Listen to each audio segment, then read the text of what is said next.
Hello everyone, आपका हमारे YouTube channel पे स्वागत है।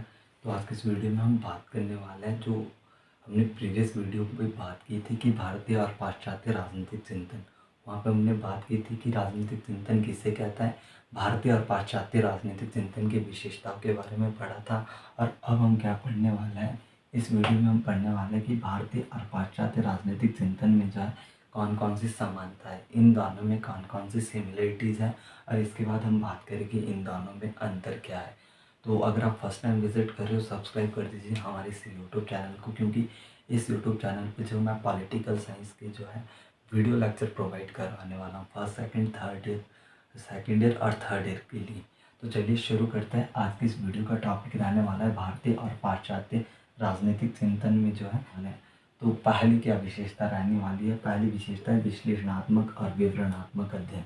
जो पहली विशेषता बताई गई है पाश्चात्य और भारतीय राजनीतिक चिंतन, ये जो दोनों राजनीतिक चिंतन है इनका जो आधार है विश्लेषणात्मक और जो विवरणात्मक अध्ययन है। क्योंकि जब भी इसके बारे में विद्वानों ने अध्ययन किया है तो उन्होंने पाया कि यहाँ पे क्या क्या है, विश्लेषण किया गया। राज्य का विश्लेषण हमने बात की थी कि राज्य के विश्लेषण के आधार पे क्या बताया है। भारतीय राजनीतिक चिंतन का उदाहरण लेते हैं जहाँ पे बताया कि भारत की जो राजनीति और धर्म के साथ जुड़ी है। भारत को अध्यात्म गुरु बताया गया था, भारत में जो है सामाजिक संस्थाओं को बल दिया जाता था। ये सब आता है विश्लेषणात्मक अध्ययन के अंतर्गत। और इसी तरह जो है पाश्चात्य राजनीतिक चिंतन का विश्लेषणात्मक इस तरह किया जाता था। जो पाश्चात्य राजनीतिक चिंतन है वहाँ पे बताया गया था कि सिटी स्टेट होगा, नगर राज्य, जो नगर राज्य होगा, लोग जो है उसी के अंदर रहकर काम करेंगे। तो इस तरह की जो ये विशेषताएं की गई थी, ये की गई थी विवरणात्मक और विश्लेषणात्मक अध्ययन के आधार पर। जो दूसरी विशेषता आती है, राज्य को महत्व दिया जाता था। जो दूसरी विशेषता है पाश्चात्य और भारतीय राजनीतिक चिंतन की समानताओं के बारे में हम पढ़ रहे हैं। तो दूसरी समानता हुआ है राज्य को महत्व दिया जाता था। जो पाश्चात्य राजनीतिक चिंतन है वहाँ पे जो है सिटी स्टेट के बारे में बात किया गई थी कि लोग जो है सिटी स्टेट के अंदर ही रहकर जो है अपना काम करेंगे। जो लोग उससे बाहर रहकर अपना जीवन यापन व्यतीत करने वाला है, उस व्यक्ति के जो है राज्य किसी भी तरह से मदद नहीं करने वाला। ये बात कहाँ की गई थी, पाश्चात्य राजनीतिक चिंतन में। और भारतीय राजनीतिक चिंतन बोलता था कि जो राज्य के अंदर जो है हम पढ़ेंगे मानव के स्वभाव के बारे में। जो मानव का स्वभाव राज्य के अंदर देखा जाता था। तो इसके आधार पर बात की गई है कि इसमें समानता रहती थी, राज्य के महत्व दिया जाता था। तीसरा है मानव जीवन को महत्व। पाश्चात्य राजनीतिक चिंतन की बात करें या फिर भारतीय राजनीतिक चिंतन की बात करें, दोनों राजनीतिक चिंतन मानव जीवन को महत्व देते थे।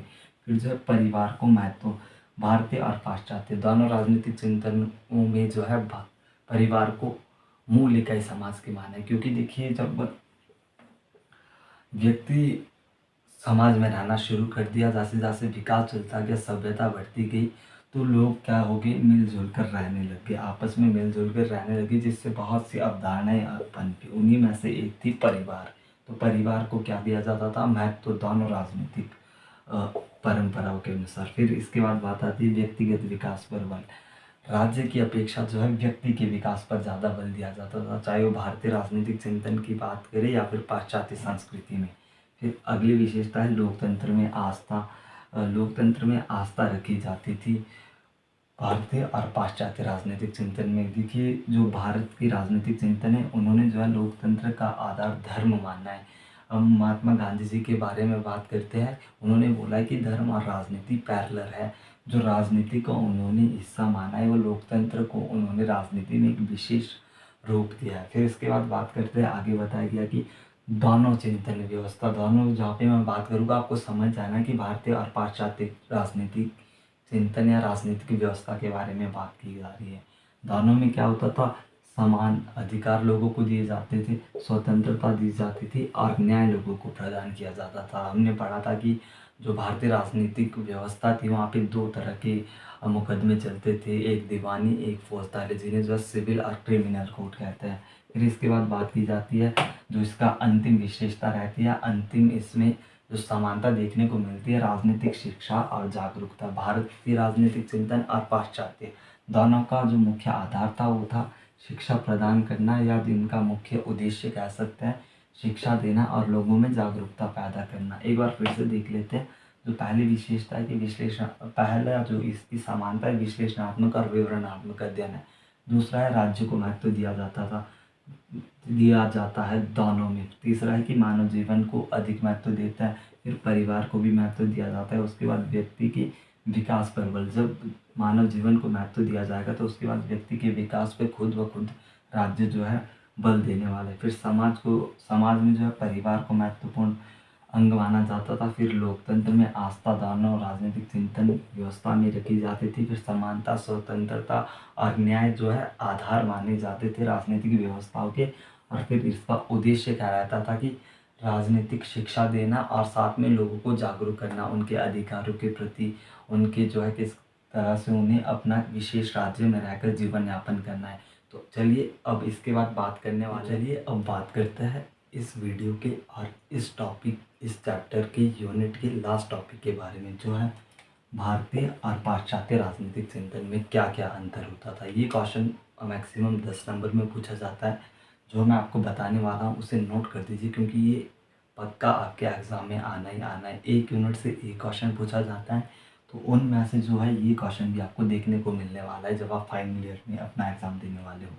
तो सबसे पहली विशेषता, या अब बात करें हम अंतरों के बारे में कि जो भारतीय राजनीतिक चिंतन और पाश्चात्य राजनीतिक चिंतन, इन दोनों में जो है क्या क्या अंतर देखने को मिलता है। पहला है आधार। जो भारतीय राजनीतिक चिंतन है वो जो है भारत की व्यवस्था पर आधारित है, भारतीय व्यवस्था। और जो पाश्चात्य राजनीतिक चिंतन है वो जो है पाश्चात्य सामाजिक व्यवस्था पर आधारित है। पाश्चात्य मतलब प्राचीन समाज। पाश्चात्य जो उस वक्त समाज था उस व्यवस्था पर, समाज की व्यवस्था पर यह आधारित था, जबकि भारतीय राजनीतिक चिंतन जो है भारत की व्यवस्था पर आधारित है। दूसरा जो इसमें दूसरी इसकी जो डिफरेंस बताया गया हुआ है कि जो भारतीय राजनीतिक चिंतन है वो एक आदर्श चिंतन है। इसमें केवल और केवल मौलिकता पर ध्यान दिया है, नैतिकता पर ध्यान दिया है, जहाँ पे केवल और केवल जो है एक सकारात्मकता की तरफ हमें देखने को मिलता है।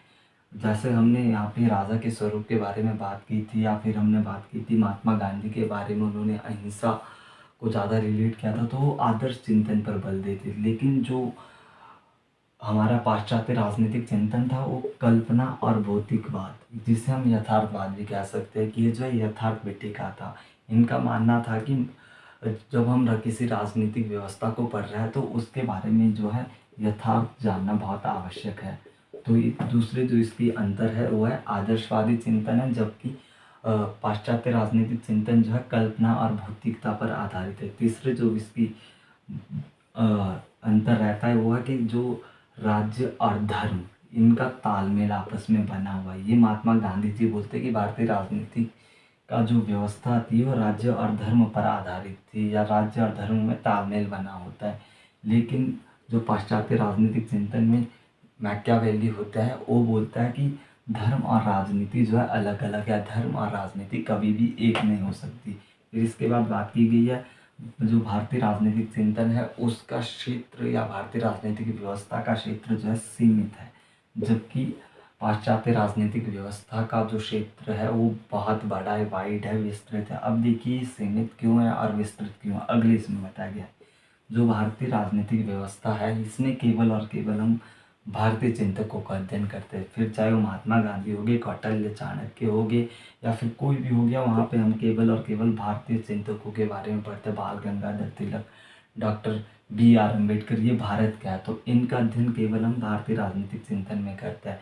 लेकिन जो पाश्चात्य राजनीतिक चिंतन है इसमें हम भारतीयों का अध्ययन तो करते ही है, इसके अलावा जो अन्य देश के विद्वान या राजनीतिज्ञ जो हम कहेंगे उन सब का अध्ययन जो है पाश्चात्य राजनीतिक चिंतन में किया जाता है। एग्जाम्पल के लिए आप जो है जॉन लॉक ले सकते हो, हॉब्स ले सकते हो, रूसो ले सकते हो, TS ग्रीन ले सकते हो, प्रोफेसर सीले, ये सब जो है पाश्चात्य राजनीतिक चिंतन के क्षेत्र के अंतर्गत आता है। फिर अगली विशेषता क्या है, जो शक्ति है इसका जो है भारतीय राजनीतिक व्यवस्था में बात की गई है कि शक्ति का विभाजन भी होना चाहिए और उसका केंद्रीकरण भी होना चाहिए। महात्मा गांधी जी बोलते हैं कि शक्तियों का विभाजन होने के साथ साथ जो है उसे केंद्रीकृत भी करना चाहिए। उन्होंने बात की कि केंद्रीकृत तो हम करेंगे केंद्र के पास, लेकिन उसके बाद जो है प्रांतीय होगी, उन सब में जो है उस शक्तियों का विभाजन किया जाएगा।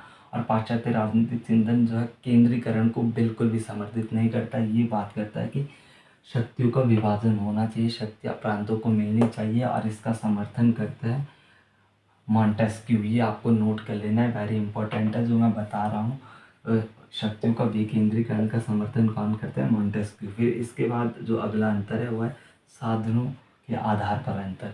अब देखिए, जो भारतीय राजनीतिक व्यवस्था है अध्यात्म गुरु का है, जहाँ पे केवल और केवल शांति के साधनों पर जो है परिवर्तन करने पे बल दिया जाता है, जिसमें केवल अहिंसा आती है, या इसके अलावा कोई भी आंदोलन आप लिख सकते हैं। इसमें बात की गई है साधनों के बारे में। तो साधनों में भारतीय राजनीतिक व्यवस्था का साधन अहिंसा, शांति, ये सब था। लेकिन जो पाश्चात्य राजनीतिक चिंतन है इसमें युद्ध पर बल दिया गया है, या फिर जिसे हम शस्त्रीकरण कह सकते हैं, उस सब पर बल दिया गया है। और उनका मानना था कि इन साधनों के आधार पर जो है हम परिवर्तन ला सकते हैं, जबकि भारतीय बोलते हैं कि हम परिवर्तन लाएंगे केवल और केवल शांतिपूर्ण साधनों को मानकर। जो इसके बाद इसका इम्पोर्टेंट और अंतिम जो इसमें अंतर रहता है, राज्य को जो है पाश्चात्य राजनीतिक चिंतकों ने जो है एक बुरा तत्व माना है, क्योंकि जो कार्ल मार्क्स थे पाश्चात्य राजनीतिक चिंतन ये थे, तो इनका मानना है कि राज्य जो है एक ऐसा तत्व है जो समाज में बुराई फैला रहा है, जो समाज में लोगों में घृणा कर रहा है, या लोगों में जो है अलग अलग भावनाएं को उत्तेजित कर रहा है। तो इनका मानना था कि समाज में राज्य एक कुप्रथा है और ये इसे ख़त्म करने के विषय में थे, जबकि भारतीय राजनीतिक चिंतन जो है राज्य का सहयोग करते हैं। तो ये आपको जो है हमारा यहीं कंप्लीट होता है, और इसी के साथ आपकी जो पहली ये किताब है थीम्स इन कंपैरेटिव पॉलिटिकल थ्योरी की एक यूनिट ख़त्म हो चुकी है। अगर इसके बाद भी आपको जो कोई डाउट रहता है, और इसके बाद हम जो है शॉर्ट क्वेश्चन पे जाएगी, तो 2 नंबर के क्वेश्चन, 3 नंबर के क्वेश्चन, 5 नंबर के या 10 नंबर के जो आपके पेपर में पूछे जाते हैं, इनके बारे में हम बात करने वाले हैं। तो इस वीडियो को यहीं पे एंड करते हैं कि आपको समझ आया होगा। सब्सक्राइब कीजिए हमारे इस यूट्यूब चैनल को। धन्यवाद, मिलते हैं मेरे अगले वीडियो में।